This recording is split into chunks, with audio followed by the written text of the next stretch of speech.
গাছ তো দেখা ভাগ্য খুলে গেছে। আল্লাহ রসুল বলে দূর থেকে দেখতেছিল, মন ভরতেছিল না। আল্লাহর কাছে দোয়া করছে, আল্লাহ একটু কাছের থেকে আপনার বন্ধুকে দেখতে দেন না। তো আল্লাহ দোয়া কবুল করছে, তো উঠা আমাকে দেখা চলে গেছে। হায় হায় হায় হায় হায় হায়, সত্য এটাই, এটাই সত্য।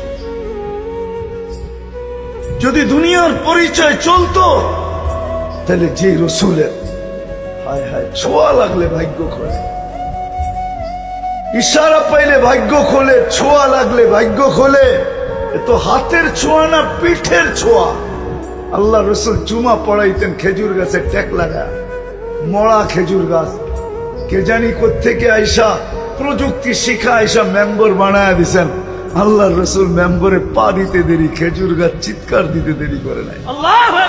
বাচ্চার মতো কাঁদতে ছিলেন।